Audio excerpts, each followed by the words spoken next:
this world has been connected. And now darkness within darkness awaits you. In the end, every heart returns to the darkness whence it came.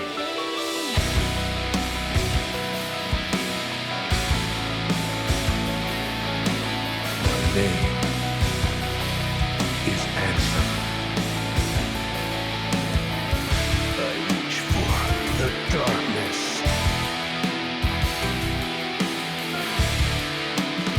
One who knows nothing can understand.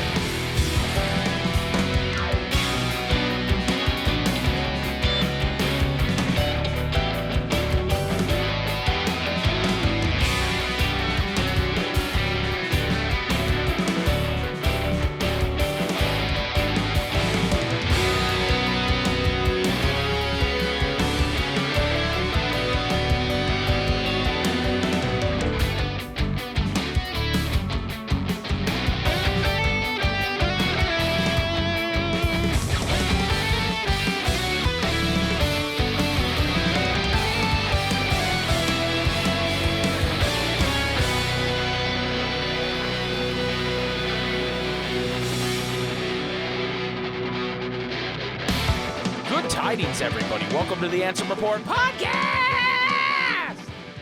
This is Season 2, Episode 44 of the longest-running Kingdom Hearts podcast in the world. My name is Mike, and with me, as always, is my brother, Jason. Hello, Jason. Yo. We back. What's going on, brother? Dude, I'm feeling very satiated, very content right now, you know? I went to the Satiated chiropractor. and content. I got some good food. I'm at the perfect temperature in my room right now. I'm just feeling cozy. It's a good day. Vibing. It's a good day. Vibing even.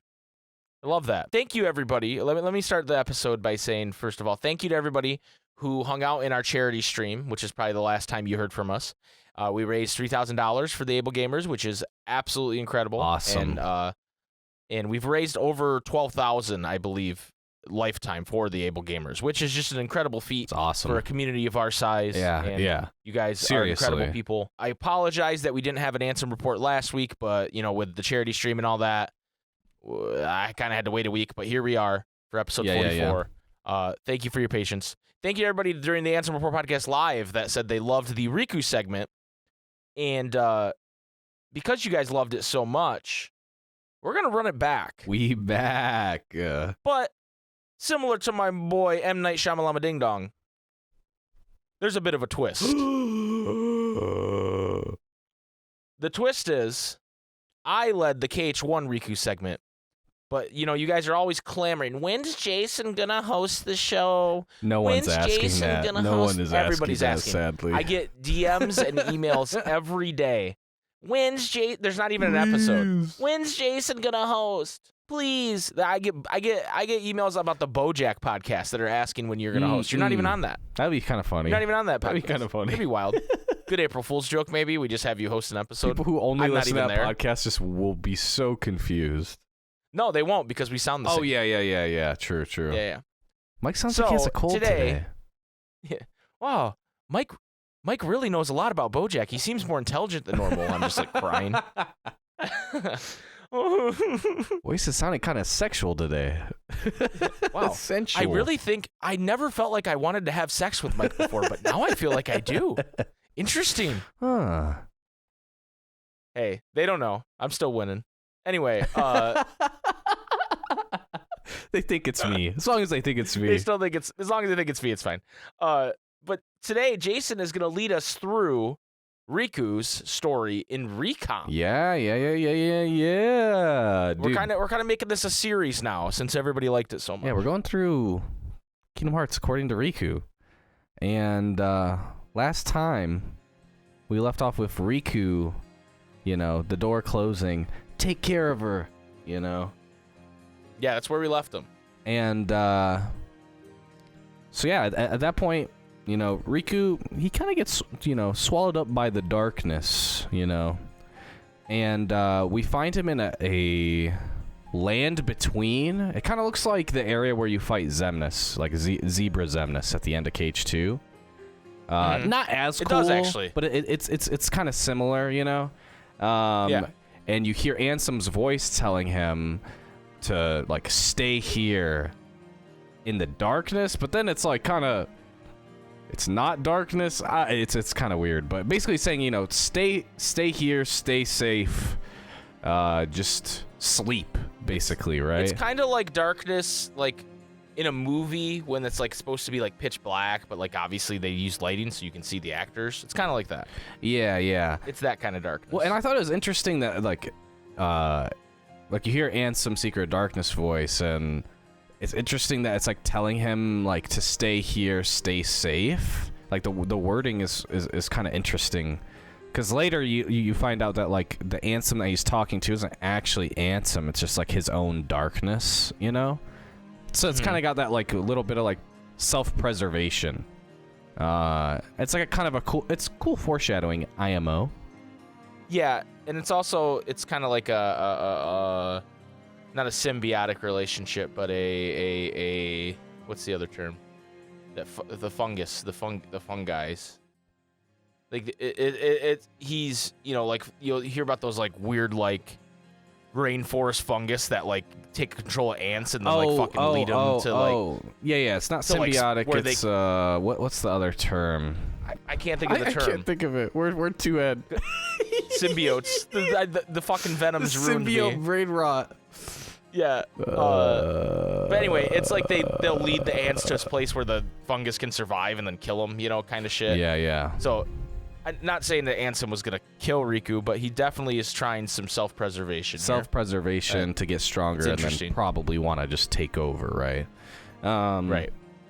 And then you hear Mickey's disembodied voice, and then like a Tinkerbell light kind of shows up and reminds him he's not alone, and the light will never give up on you.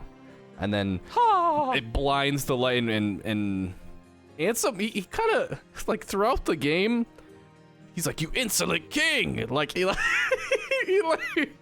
he kind of tries to badmouth him, but like, you know, Disney was like, you can only say certain things about Mickey. Yeah, you know? Like that's how it felt.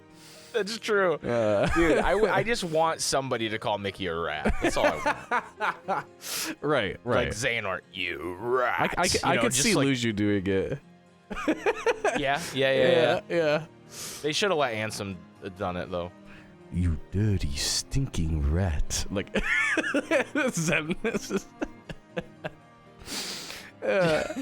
You rodent of a king. He still called him a king, you know. That's not bad, Disney. You should think about it. It's like every single time, if you say one bad thing, you have to also call him a king. But it's time to leave some cheese to trap our rodent friend. Oh no. Anyways, after that, we have like a Ansem little boss, like mini boss fight or whatever in the game. But so after Riku defeats Ansem with the help of Mickey, Ansem kind of is there just in the castle with him, and Ansem gives him a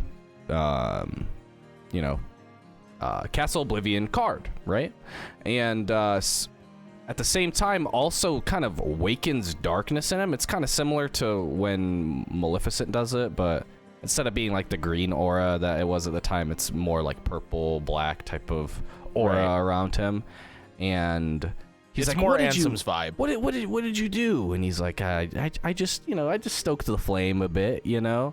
And that it's kind of meta because it's the reason why you can use dark mode in the game. And then also the fact that he's handing him like a card for the next room or whatever, right? But this is the beginning of, you know, Riku going in, and he's just having to kind of... He doesn't trust Ansem, but he wants to beat him. And it's something that he says. He goes, okay, fine, well, if I can make it to the end of the castle, then I win without succumbing to the darkness. And Ansem's just like, you just need to accept it at this point. Like, you could be so much stronger. He's like, no, don't do that. Yeah, he's like... I don't agree to this bet.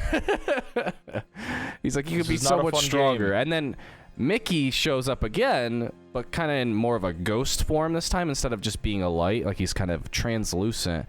and he has a request from his heart to never give up on the light, because even in the dark realm, they could see the far welcoming light in the door to darkness. So even in the door to darkness, you can still see the light.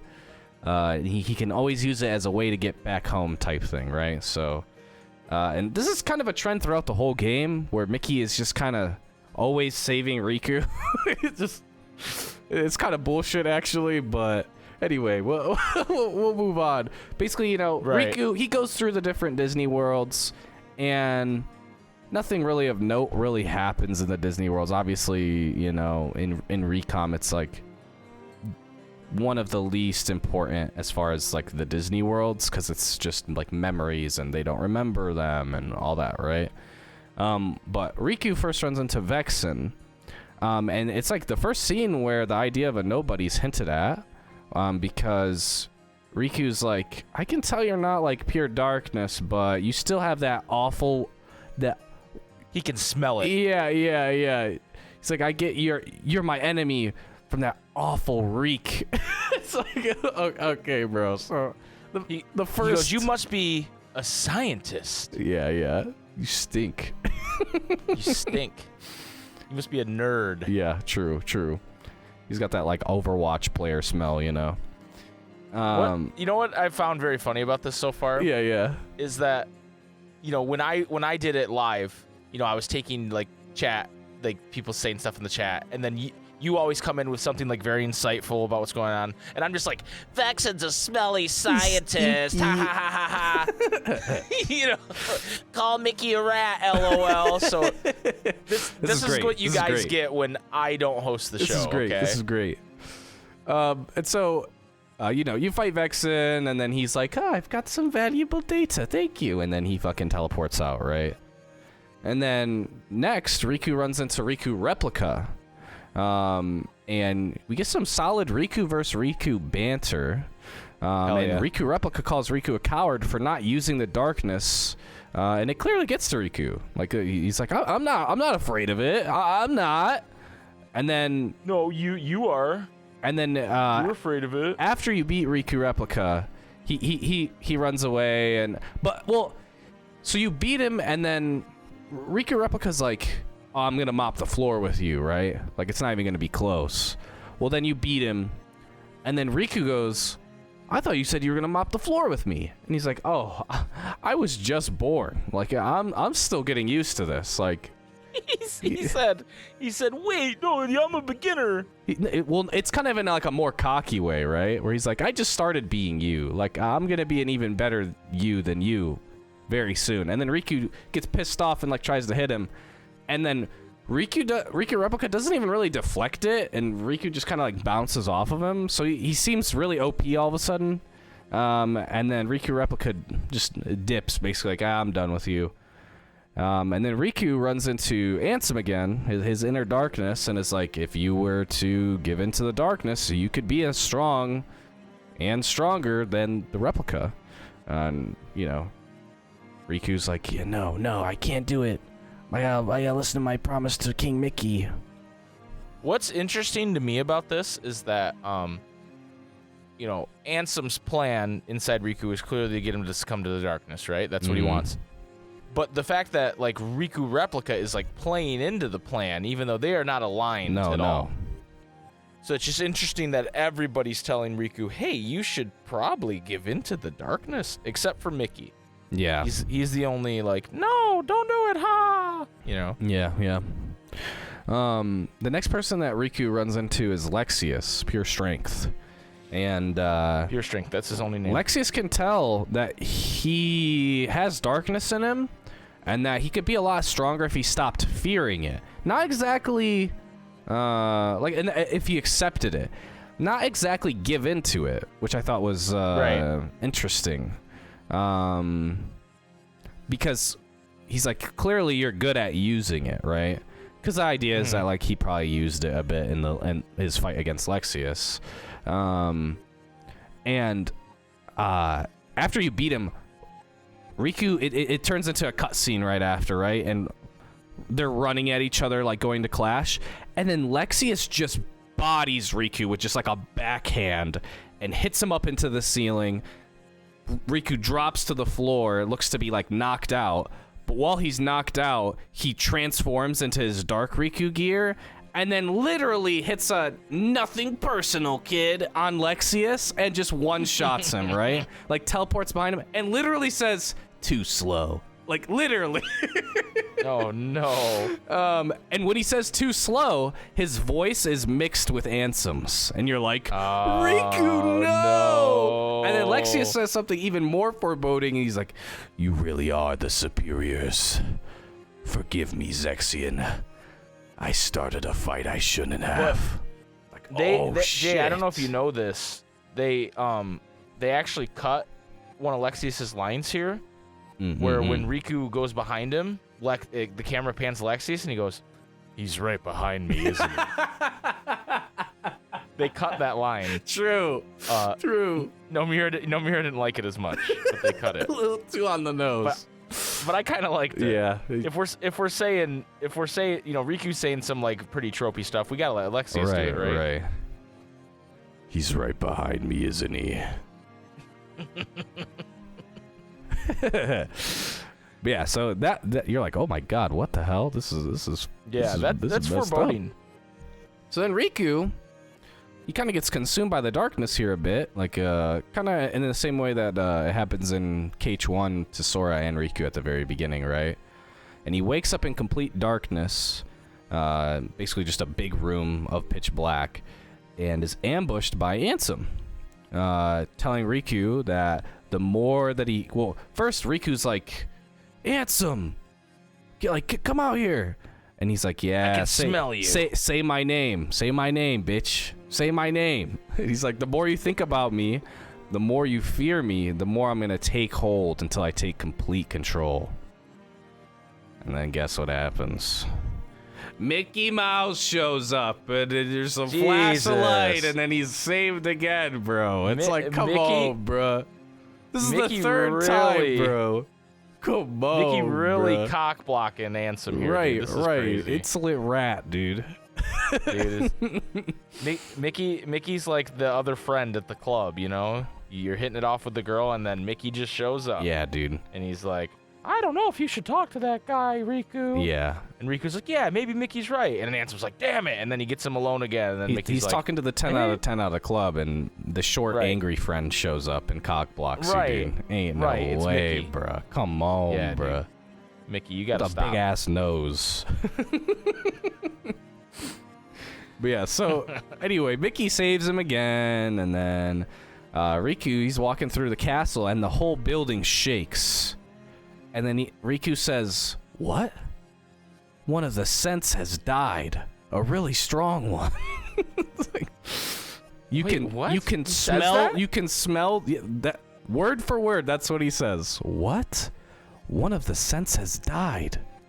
A really strong one. So apparently he can smell the whole castle's darkness and like can differentiate and everything. I don't know. If they would have just said presence instead in all of these. And I think... Like aura, presence, something like that, right. For the love of God. I would be surprised if, like, someone just didn't go back into, like, the Japanese, original dialogue. Just bad translation, maybe. I would be very surprised if it was, like, smell. You know what I mean? Yeah. It just doesn't make any sense. And they never address it again. Smell it's like, is something in like anime that happens a lot when it comes to fighting demons and stuff. Like, oh, they have a good sense of smell. But yeah. Right, but like... Also, aura is also another trope in anime as well, so they could just do that too. Like presence. Right, but I just think that doesn't... it just doesn't make sense. Yeah. It like... Well, you can smell through the walls, bro? Come on now, bro. Right. But like, like in a DBZ way almost, a power level just died, right? Yeah, it's yeah. Like, okay, that makes more sense. That's definitely the idea. Well, and especially because they never like talk about the smell thing ever again, right? No. Like, they just... Riku leaves Castle Oblivion and he just stops smelling things. Yeah, he lost his sense of smell. He lost his super sniffer. And his sight, apparently. Well, his eyes couldn't lie. Yeah. We'll get to that. So then, once he says that, Zexion then tells him that Sora has just defeated Marluxia. And then Riku goes, Sora? I didn't even know Sora was here. Where's Sora? Bring me to Sora. And then Zexion's like, wait, really? Like, you really want to see Sora as you are now? Are you not ashamed? Sora's fate is to battle the darkness. He must oppose anyone who hosts the darkness. In other words, you. And then gives him the Destiny Islands card. And he's like, okay. You know, like, if I were you, I'd be ashamed of what I would look like right now. What I smelled like, probably. Damn. You know, like. Vexen being really judgy. Zexion. Oh, it was Zexion. Zexion, yeah. Sorry, yeah. I just assumed it was Vexen because he's an ass. Yeah. No, I think at Zexion this point being he's very already judgy. been snapped. But that was I think you're right. off screen for Riku, so it didn't happen. You definitely said Zexion. I just heard Vexen because of my own preconceived notions. Yeah, you know? yeah. Nerd emoji type shit, yeah. Yeah, I know. That's me. What can I say? No, I'm saying Vexen is the nerd emoji, and so is No, Zexion. I'm a big nerd. It's okay. Nerd emoji. Hit me with it, you know? Okay. Then, next we see Riku. He's back on the island, and in a similar way to, like, how Sora, like, doesn't get that he's, like, you're so far into Castle Oblivion and you're still not understanding that it's like a dream or like memories or whatever, right? It's even more so weird for Riku, in my opinion, because Sora definitely is like losing it. Like, he's thinking Naminé is who he was friends with. Like, he's been getting fucked with, where Riku hasn't. He's just been fighting his own inner darkness, right? So he's trying to talk to Waka, Tidus, and Selphie, and then they kind of disappear. And then he sees Kairi, and the same thing happens again when he tries to talk to Kairi. And Zexion says it's because Riku is forgetting them. And then Riku says, that's clearly a lie. Like, I know who these guys are. They're my friends. I wouldn't forget my friends. And then Zexion goes, yeah, you're right. Like, I misspoke. It's not that you're forgetting them. It's that you're forgetting that it's your fault that they're not here anymore. It's your fault that Destiny Islands was destroyed. It's your fault that you don't see what you've become. You're the reason that darkness was able to make it to the island, blah, blah, blah. Like, all this shit, right? And then a dark side comes up out of the ground. He's like, this is what you are. And then Riku's like, what? Because it can't be a Kingdom Hearts game without fighting a dark side, apparently. Right. Sora doesn't fight a dark side in Rechain, does he? I don't think so. I don't think so. So they had to sprinkle it in with Riku. Right. Sorry, go ahead. No, I just was filling space. Don't mind me.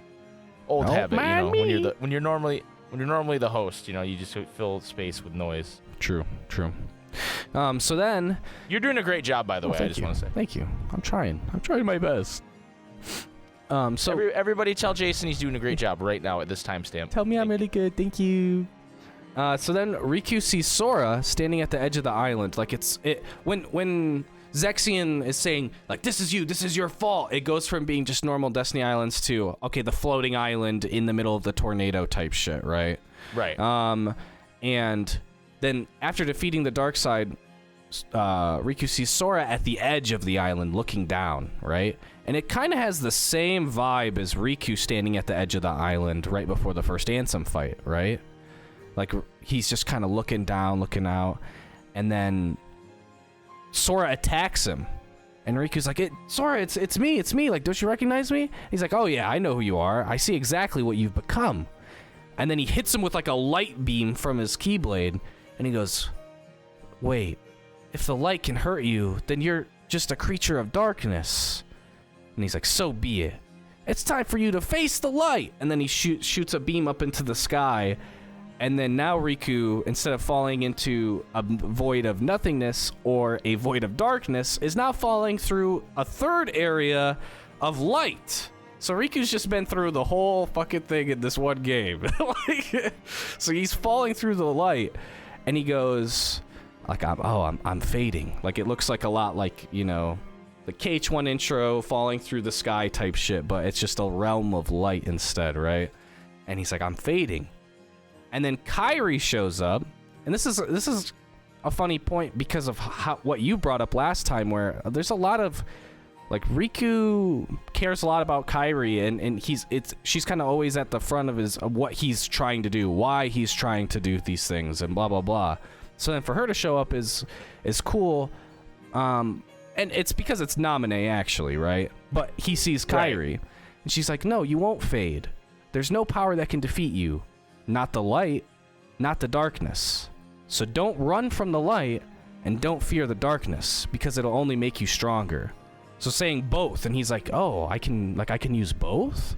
And Kairi then tells him that he can stare into the darkness without being afraid, then he can use it. And then while she's saying that, Naminé kind of ghost flashes to be like next to Kairi. And Riku, like, it clicks for him, and he's like, "Fine, then I'll use all my strength. My dark strength." And then he breaks out of the light void that he's stuck in, right? Mm-hmm. And I thought that was pretty cool, you know. I think Riku's arc is really, really cool after having watched this. Like, yeah, Recon's a little lame, but the idea that he's the first character for us to see him accepting the dark side of him, it not controlling him, and him just still being his own person, you know, it's super cool. Right.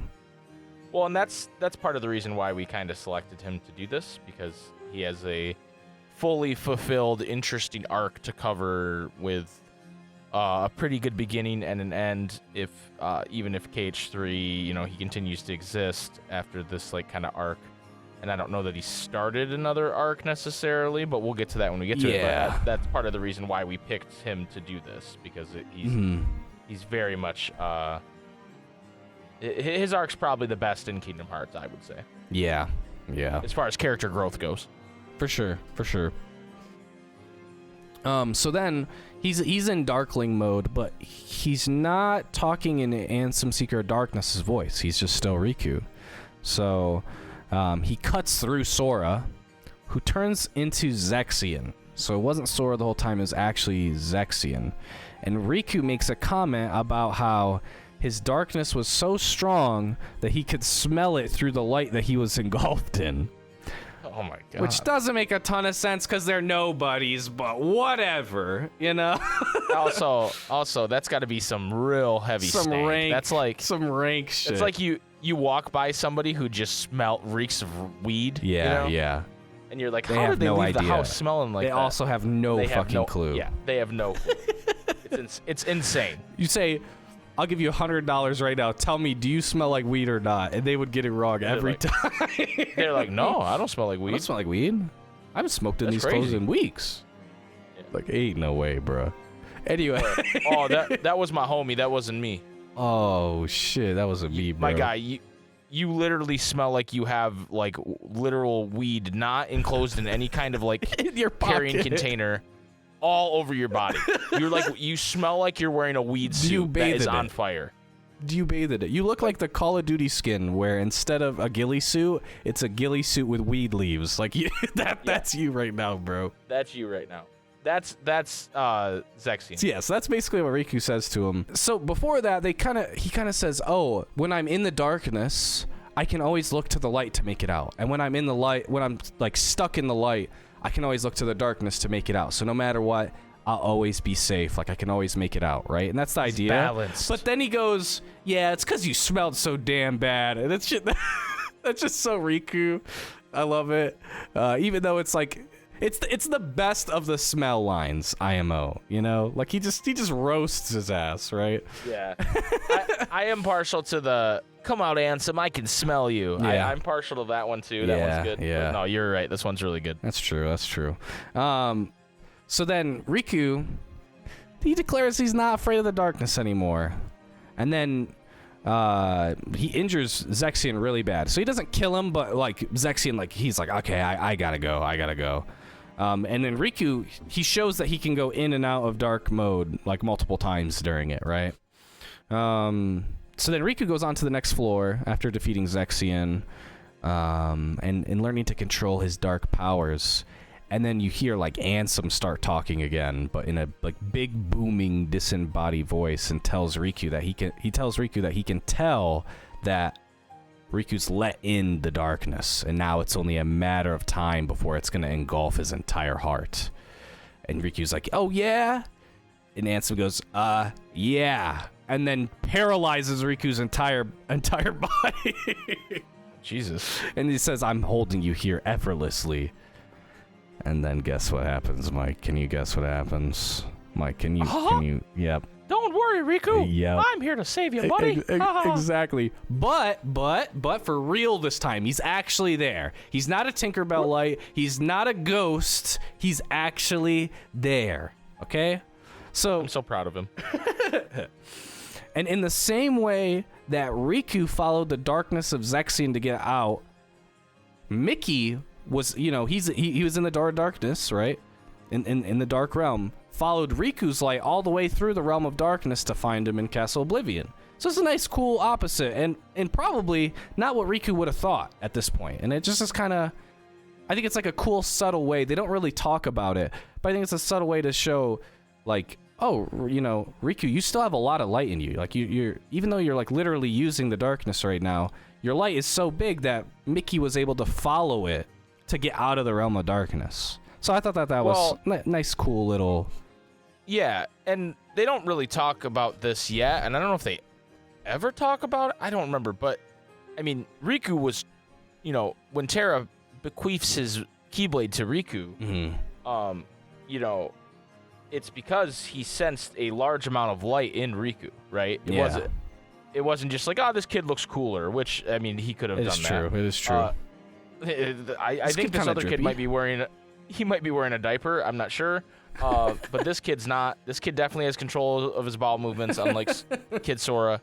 So I'm going to bequeath the Keyblade to him, and it's because he sensed so much light in him, and to the point where wasn't he in space, and then he senses Riku's light, and that's why he goes to Destiny Island? Yeah, literally.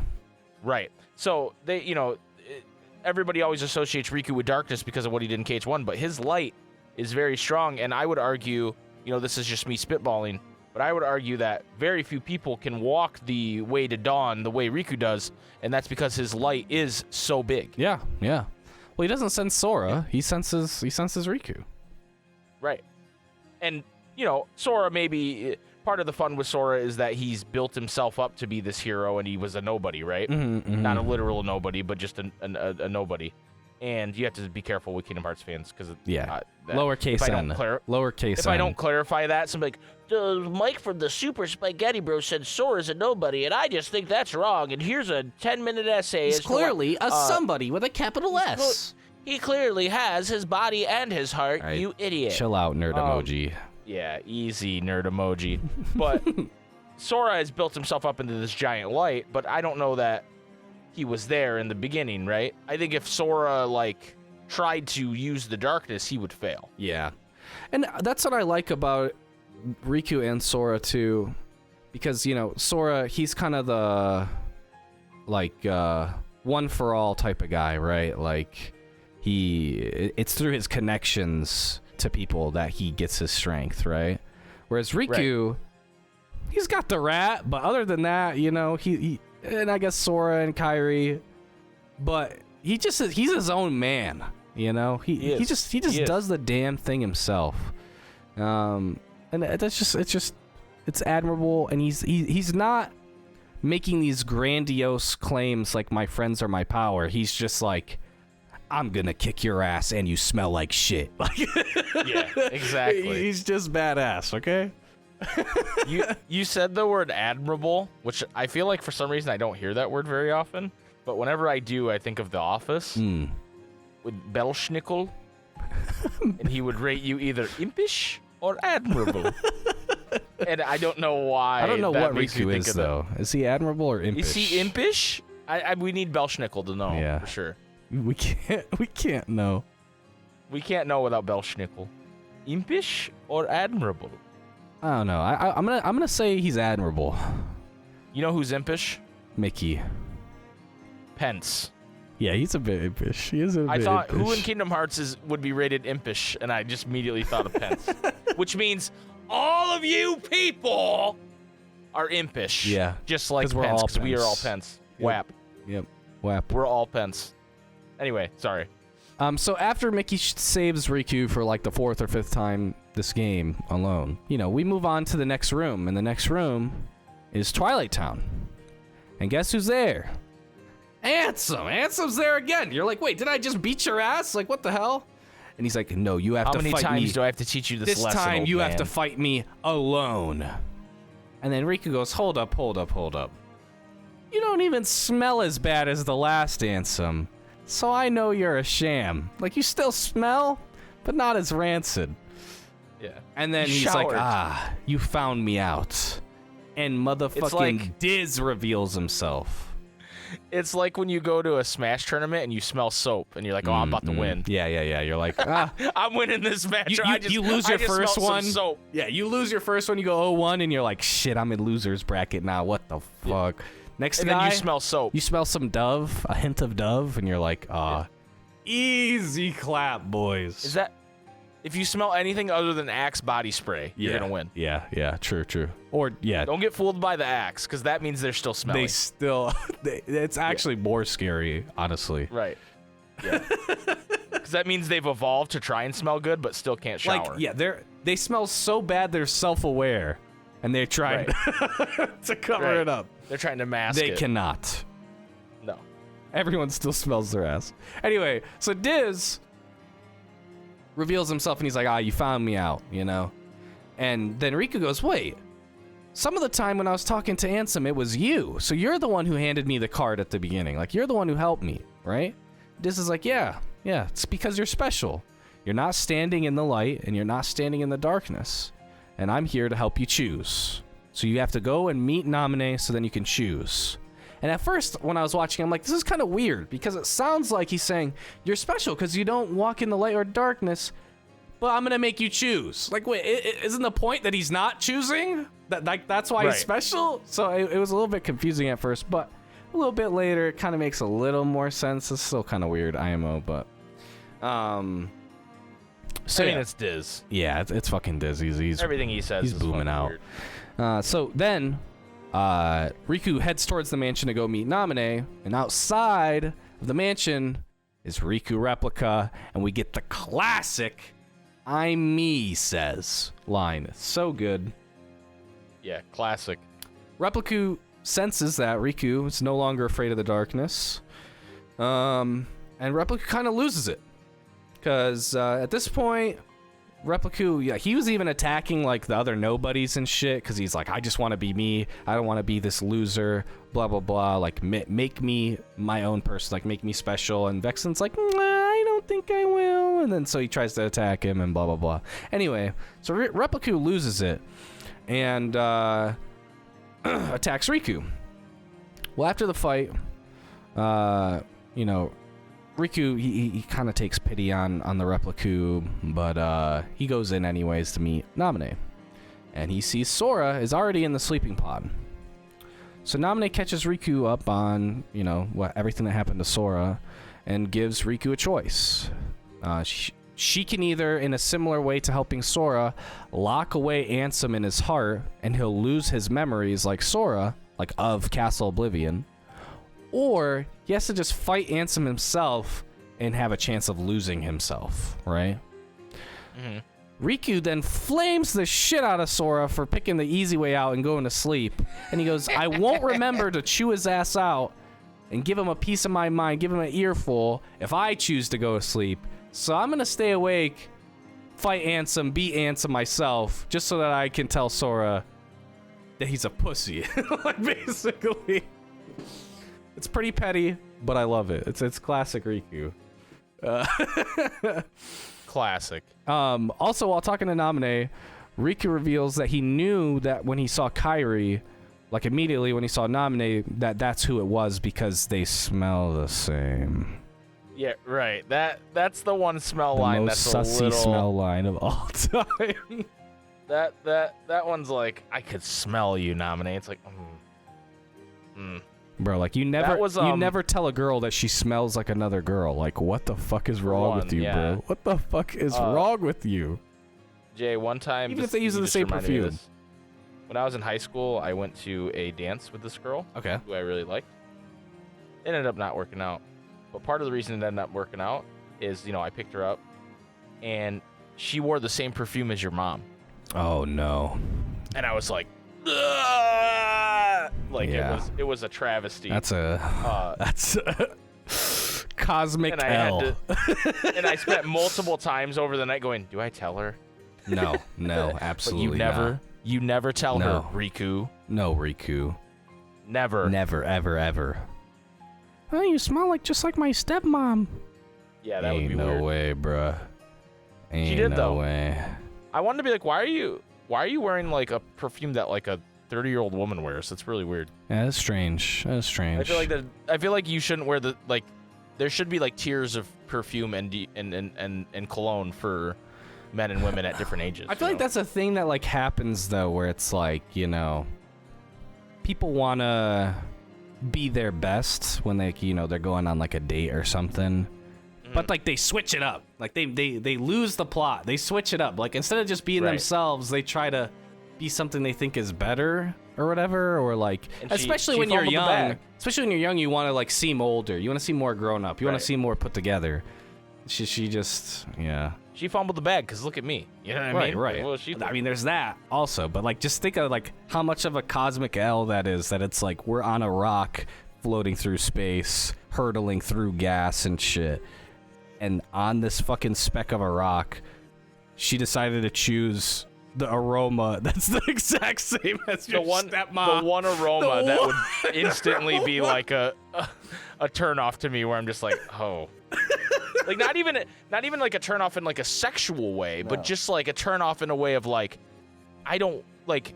I love your mom. I think she's great, but like, that's not what I want to think about when I'm like talking to a girl that I'm interested in. No, not at all. Just well, and like smell is powerful, Smell is super powerful. That's why Riku does it. That's why Riku much. is so good at smelling shit, because he knows. And that's why when he burns people about smelling so bad, it's extra effective. Yeah, that's true. It cuts straight through to their soul. Right. Absolutely killing them. Yeah, so Riku decides, I'm going to stay awake. I'm going to fight Ansem. Also, I know you smell like Kyrie. But anyway, tells her to look after Sora, and he leaves to go fight Ansem. Right before he's about to leave to go fight, though, he runs into Diz and Mickey, and Mickey has like, I kind of feel like I've met this guy before, but I can't tell where. And then big L. Then Diz goes, well, you fucked up the Org's plan. You've killed multiple of them. They're gonna be hunting for your ass, okay? So, here's some black Org cloaks that are drippy as fuck, and that's where they get them. So that's why when we run into Riku and Mickey later, they're drippy with it, with the black cloaks that will keep them off their trail.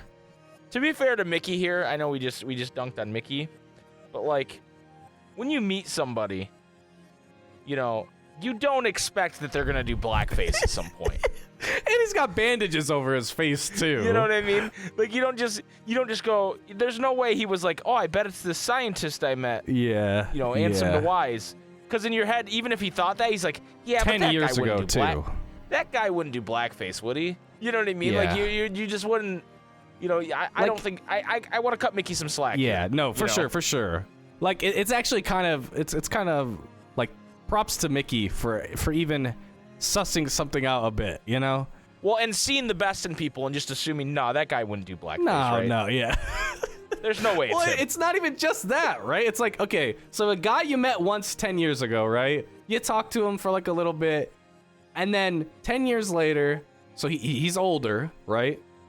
And also, he's in blackface. And also, he's covered his face in bandages. So, like, props to Mickey for that, actually. What I want to brand this in the Kingdom Hearts community. He's dressed as what I'm going to call a crypto mummy. A crypto mummy. He does look like he would sell me some Bitcoin. That's what I'm saying. He looks like he's got a lot of Bitcoin. He's really into securities, but he's also a mummy. May I interest you in some Doge? Yeah. Yeah, it basically... To the moon. Get it? To the moon? See? Oh, shit. Dude, that's why he's trying to download the moon. That's why he was trying to download the moon, because he thought that's where all the Doge was. Oh, my God. We've cracked it.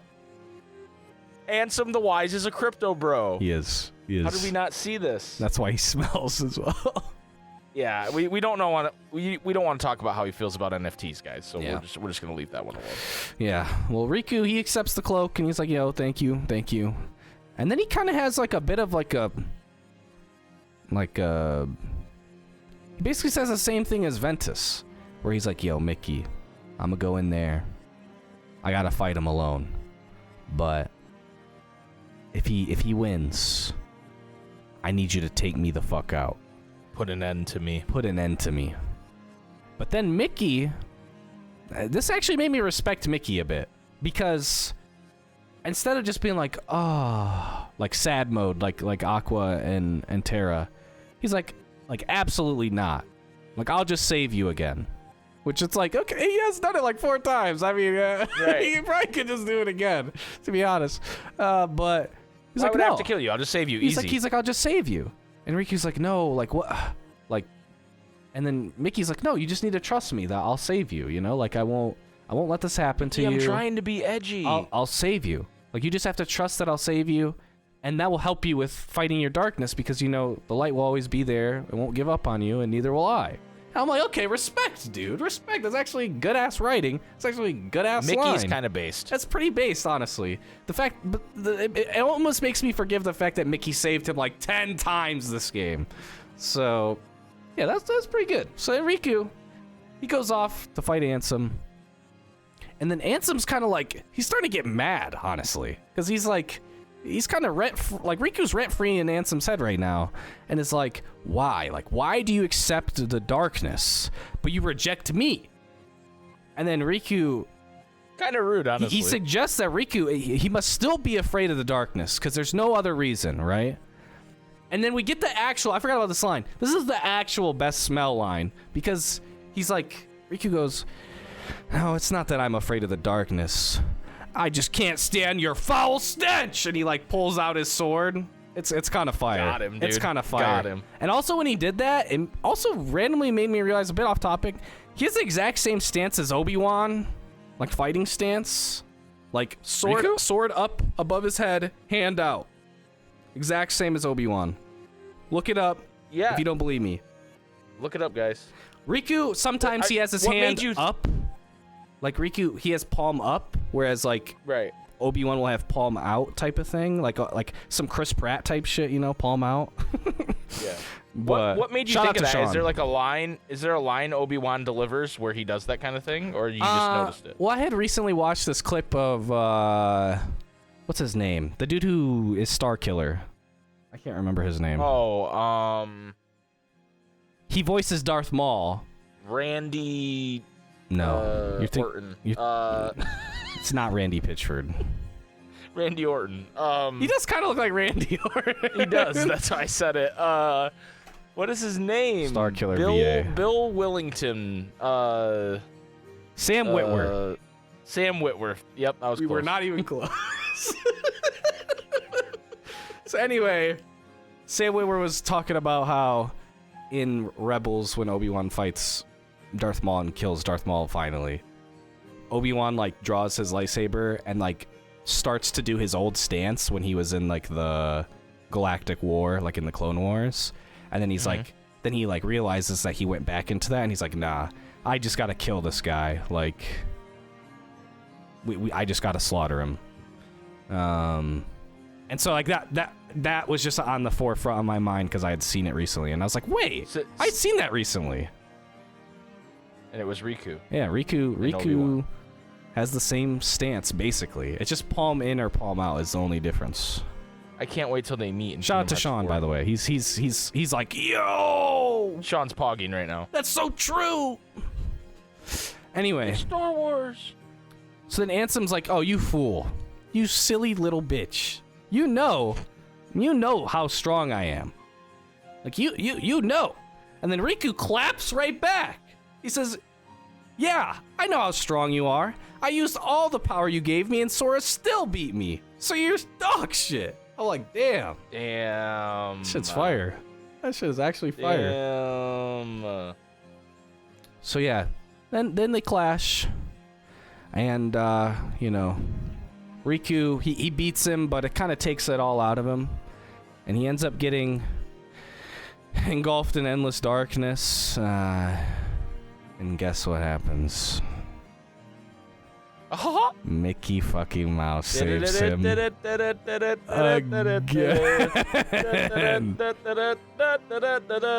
So then, we're leaving the castle.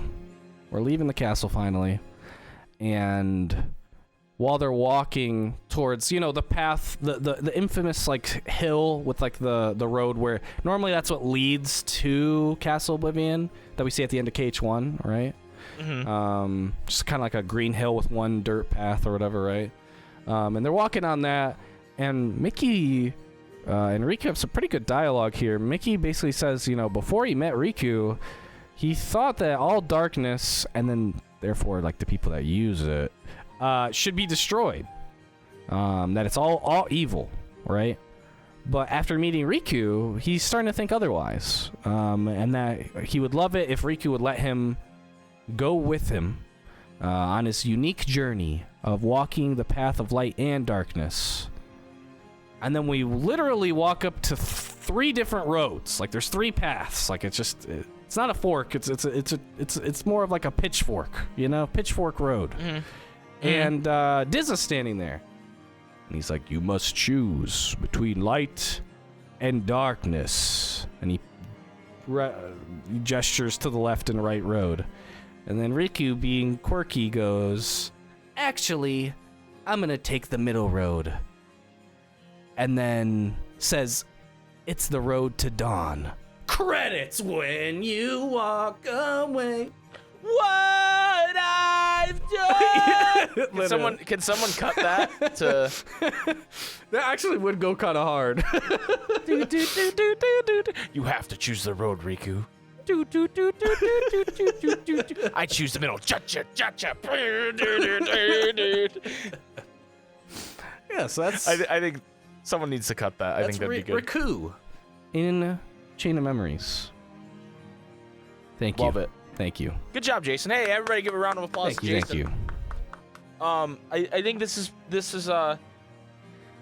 when we originally planned this, I think I've said this already, but we originally planned to do all of the games in the one episode. Yeah. Thank God we decided not to do that, because even something like Chain of Memories, which is a smaller experience, but it's very important and integral to Riku's story.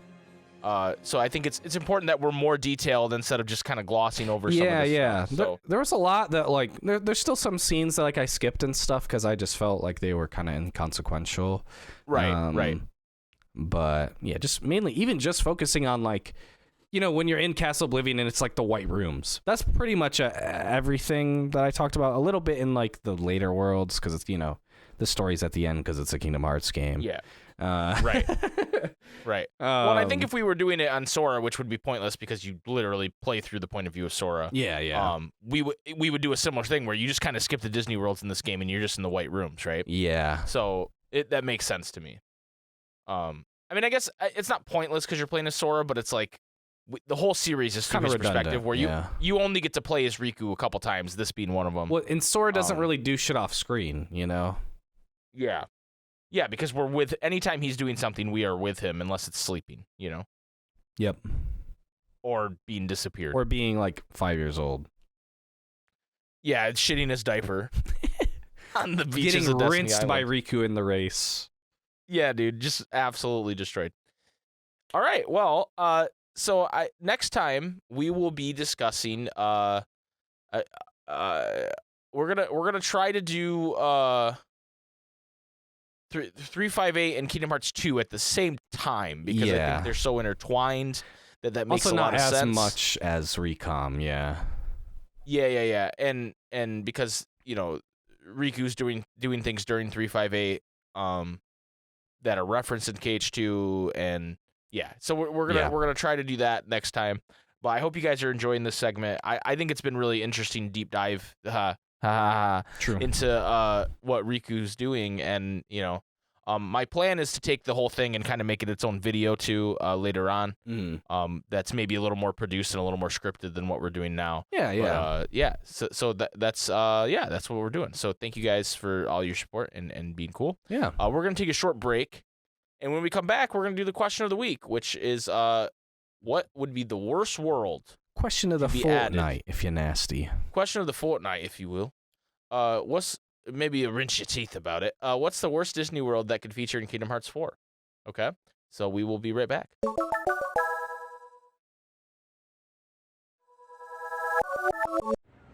This is Richard Epcar. Welcome to the Ansem Report podcast. Come to the darkness. Welcome back to the Ansem Report podcast. Jason. Huh? It's time for the question of the week.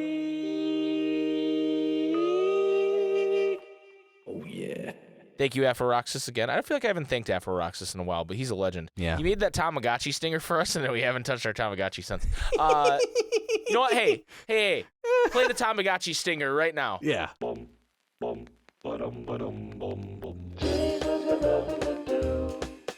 And Mike's just always busy.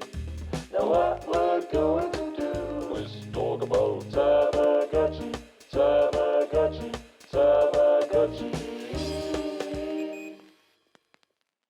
All right, thank you, For Afroxis. the one time, dude. For the one time. It's a good stinger. I think I did the old-timey version because he gave us two versions too. Oh, yeah. He's a legend. The GOAT. Anyway, this week's question of the week comes from our friend Chet Zale, who nominated it live on the Ansem Report podcast. Live! What is the worst Disney world that could feature in Kingdom Hearts 4? Okay? Well, this is going to get spicy. So starting off with Honeyham, they say either dinosaur movie, The Good Dinosaur, or Pixar's Dinosaur. Wait, maybe I got that wrong. Is Pixar The Good Dinosaur? I don't remember. I don't remember. Either way, they're bad movies. Allegedly, I don't know. He says, I don't want any more Toy Story. It was boring. The movies are boring. And I really don't want Star Wars because I've never seen Star Wars, and I don't want to watch it because the reaction I give people when I say I've never seen them is better than any movie I've ever seen. But also, no more Hercules. It's been done to death. Key, I gotta tell you. Dude, Key is just... Hercules is gonna be... They literally already It's showed already it. confirmed. They already literally showed... In some way. If it's Jason's just right and that's Sans... Yeah.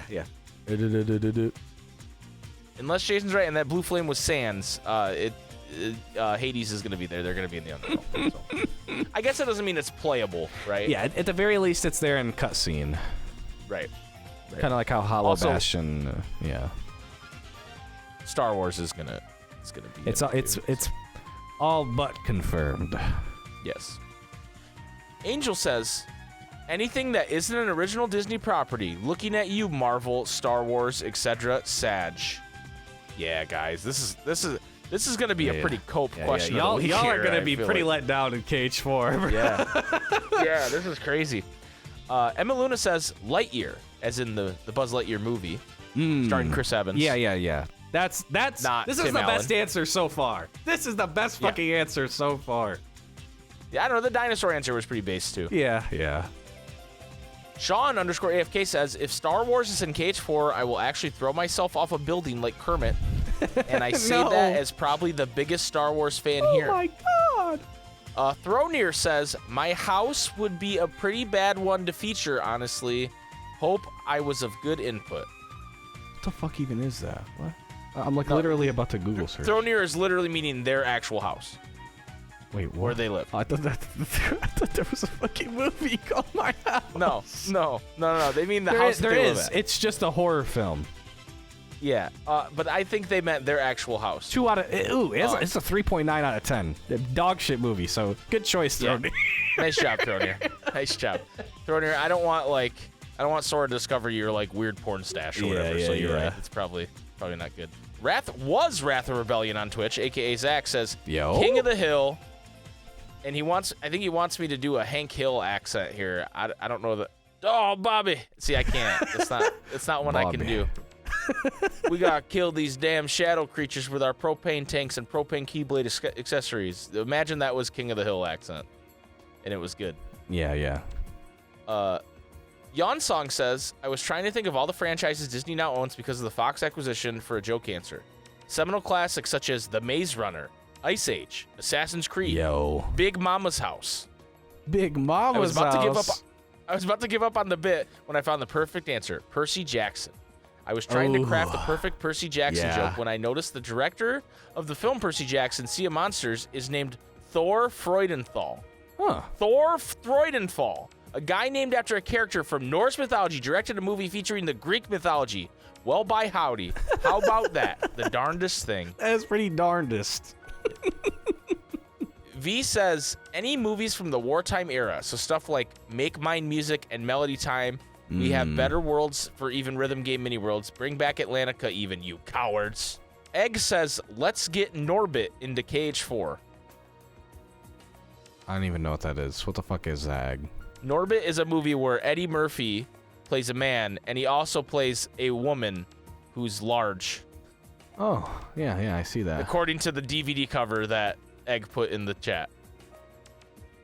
And you know it's really good because it has the title, and then underneath it says hysterically funny. It's a quote by they put the quote on the front cover. And it says starring Eddie Murphy and Eddie Murphy. Eddie Murphy. And then Egg and V talk about Norbit for a long time, so I'm gonna skip over that. Zombie says, let's be honest here, the worst world would go into KH4 would be Frozen 2. Yikers. I don't even know. Is Frozen 2 good? I feel like it wasn't I didn't see it. It wasn't as popular as Frozen 1. It definitely wasn't the cultural phenomenon that the first one was. Yeah. Definitely not. Folsey says Marvel or Toy Story again. I don't want either of them. What is this Toy Story hate? What's wrong with you guys? What is wrong with you guys? I get everyone likes to hate on Marvel now because everyone's like, it should have ended with Infinity War. Oh, I have such terrible Marvel fatigue, blah, blah, blah. But the Toy Story hate is unacceptable. I agree. Like, I'm about to go full Woody. Looks like nobody's ever loved you before type shit. If you don't like Toy Story. Man, they're really going full Andy and dropping Toy Story. I don't want to play with you anymore. Wow, bruh. Who the hell let these motherfuckers cook, bruh? What other memes can we do? Who let them cook, bruh? Cheery Theoden says, I just want everyone to have fun. Based. That being said, I never want to see any version of Tron again. Not that I think it's even being considered for KH4, but it's the only thing I think I'd really roll my eyes at. I mean, I think you're in the clear because there hasn't been any like new versions of Tron, you know. I want to find out why Jeff Bridges just put his arms straight out and didn't say shit. Like, no one can ever answer this for me. Why did he do that? If I somehow randomly run into Nomura when I'm in Japan, and I'm like just like in an elevator with him or something, and I have like a 10-second question type shit, right? I'm gonna be like, yo, why the fuck did Jeff Bridges put his hands up? So, and then nothing happened. Here's my hope for KH4J, is that they do an Iron Man world, and Jeff Bridges is in it as Obadiah Stane, and he does the same thing. Oh shit, that would be crazy. And then to KH5, they do the Big Lebowski, and he does the same thing. Big Lebowski. Absolutely not. Artziki says, I'm thinking Finding Nemo. I would actually like that world because of story elements, but a whole undersea world gameplay-wise, no thank you.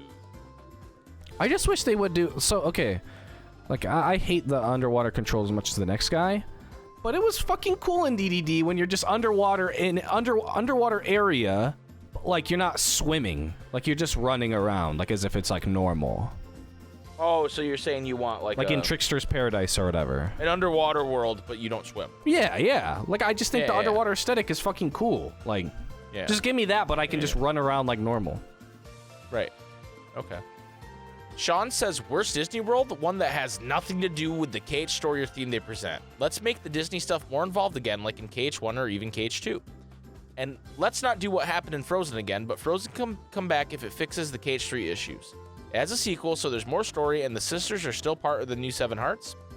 I liked Larxene telling Sora off as he followed Elsa, so I liked what they did with Elsa, but it felt like a build-up that never delivered. As many have said, I felt like they scrapped a lot of stuff. I don't want that again. That's fair. I don't think it's fair. What, you don't want them to have a better story? No, I just disagree that KH3 did it poorly. Frozen? Just like the idea that they did the Disney World poorly in general. He's specifically saying Frozen was bad. Yeah, no, Frozen was clearly scrapped. Like, yeah. I guess I thought he was saying more just KH3 in general. No. He's saying specifically Frozen. He doesn't want that to happen again. Yeah, they definitely were not letting Nomura cook on that one. Yeah.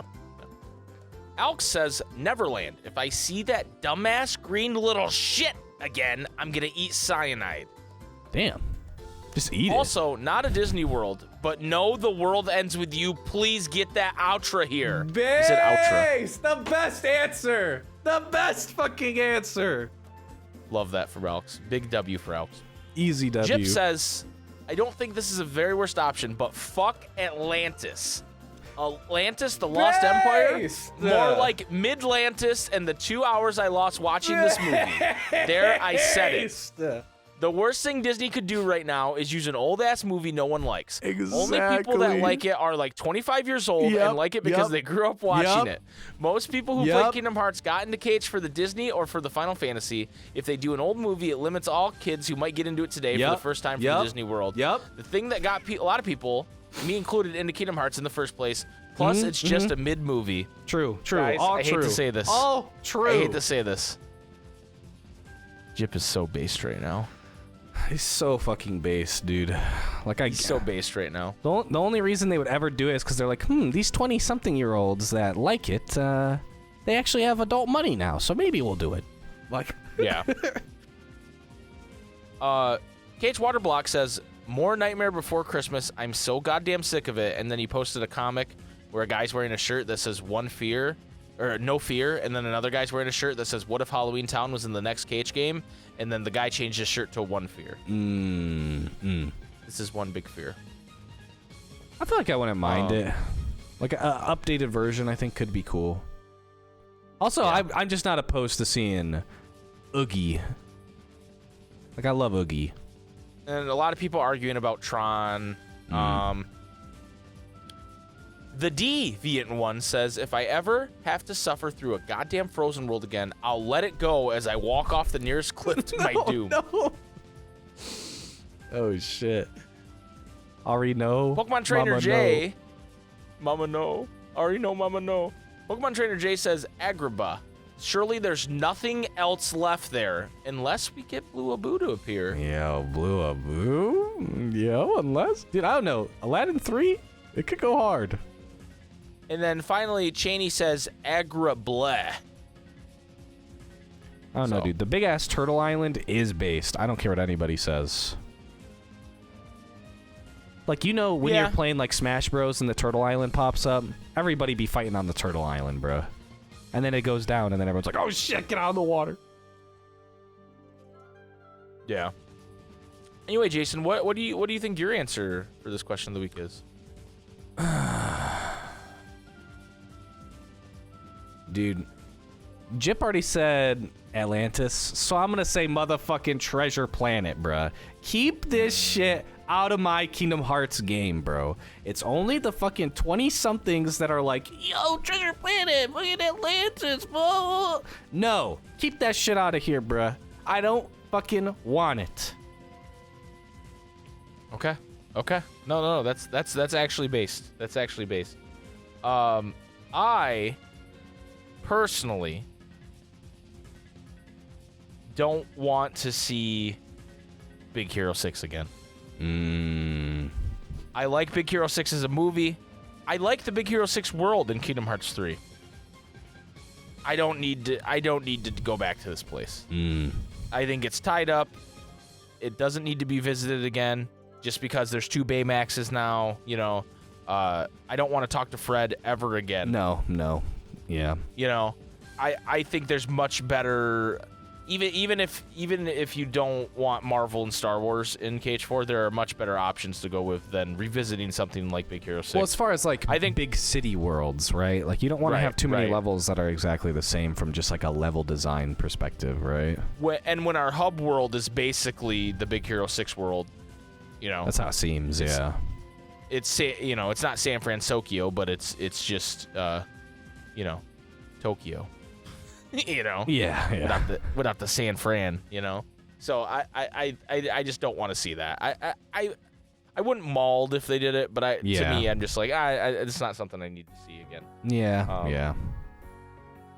Yeah. So that was the question of the week this week. Next week's question of the week, I actually have one already on deck, Jason. No way. From Pokemon Trainer J. Okay. And Pokemon Trainer J says, you can add a scene to any previous Kingdom Hearts game. It could explain the lore more, just show a few characters hanging out, or drop some revelation. What do you add and to which game? Okay. I like that. that. So that is the question of the week for next week. I'm sorry, not next week, the week after. Ooh. Just, habits, old habits guys. Die hard. So on June 30th, the question of the week for June 30th, the question of the fortnight, if you will. So please answer that and look forward to that. I'm actually going to, drop it in the Discord right now. Jason, do you have anything else you want to tell the people before we leave them for a little bit? Nah, dude, it's just good to be back. I mean, I missed doing this last week, and enjoying the Riku journey that we're on, the road to dawn. And we are ourselves walking the road to dawn. Yeah, believe it or not. I'm literally Riku. Like, this is my personality for the next month. You have turned into Riku. I have turned into Riku. We're all Riku. We're no longer Pence. We're war. We're all Riku. The ARP is war! Yeah. ARP is war. Yes. Yes, I'm gonna make a fucking logo. I'm gonna steal the fucking Raw is War logo and make the ARP is war. Yeah. Yes. I love it. All right. Anyway, guys, thank you so much for listening and watching to episode 44 of the Ansem Report podcast. We will be back in 2 weeks for episode 45 on June 30th. And we will continue our little ARP is War Riku deep dive, if you will. So thank you guys so much for listening and watching. As always, you can email us at ansomreportpodcast@gmail.com if you want us to talk, if you have some questions for us or want us to talk about your email on air. You can also leave us a review on Spotify, 5 stars, or Apple Podcasts, and leave a comment, and we'll read that. And we really appreciate that kind of support. Or you can subscribe and like us on YouTube and all that fun stuff, okay? So please do any and all of that. Also, we have a Discord that we talk about pretty frequently where people answer the question of the week. And the link is in the description for this, and you can join and come talk about Kingdom Hearts with us and other things. We talk about Marvel movies. We talk about Star Wars. We talk about video games. Such as Gollum. We talk about God of War. We talk about all kinds of stuff in their sports. We're starting a Super SpikeGhetti Bros Fantasy Football League. Yo. So if that sounds like something you want to be a part of, please join the Discord and go in there and comment that you want to be a part of it. Wait, what did you say? I said, and say, hi. I thought you were doing a Koopo coin joke.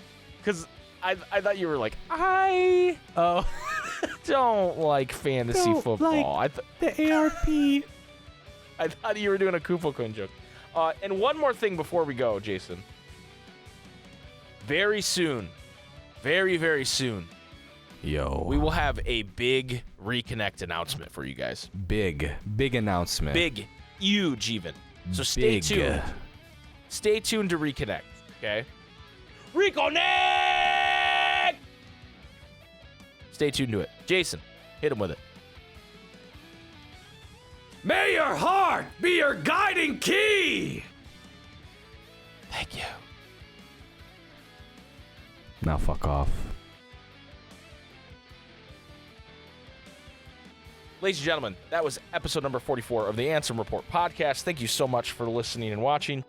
We like to spotlight our patrons over at patreon.com/SuperSpikeGhetti Bros. people that have been supporting us despite a content drought a bit. I've been very busy with work, but I promise we're getting back to it. We're pretty soon going to announce the day that we're going to do our live Fine, I'll Do It Myself episode where we're going to cover Avengers. And then season 2 will start. It's going to start shortly after that for patrons first before it goes live to everybody else after a period of time. So please look forward to that. And we're always trying to come up with better ideas to show on the Patreon. But anyway, we want to shout you guys out. So Jason, get us started. Famous for nothing. Billy the Kid Lawrence. Krenberg. Dr. Lambic. D.P. Grant. SB Cat. Iron Aggro. It's your boy, Woody. Lisa S. Mr. Trumpeter, 7-Eleven. Charles Barkley. Zach P. Pokemon Trainer J. Elbow Juice. Panda Love. Jip 214. Frank Verg. Fabio the Iguana. Unholy Dolphin. Vetus. What's up, Carl? Lands of Masters. Regular Pat YT. Strawberry Mango. Carson. For the love of God, change your name. Hold on, I'll try to pronounce it. Fugs Nebvjev. That's Carson's name on Patreon. If you reverse it, it says Hail Satan or something. I don't know. Yeah, it does. Afro Roxas. Cheney. Travis Town Jr. Phil Games. Librarian Gamer. Dick Butt 23. Lost Constants. Thank you guys so much for supporting us over at patreon.com/SuperSpikeGhetti Even if we don't have content up, you guys are making a huge difference in me and Jason's life and making sure we can do things like go to Reconnect and Jason moved to Japan to do what he wants to do and all that fun stuff. So thank you guys so much for supporting us. We really appreciate it, and we'll see you guys in 2 weeks.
What are you making me choose now? Between the road to light and the road to darkness. Neither suits me. I'm taking the middle road. Do you mean the twilight road to nightfall? No. It's the road to dawn.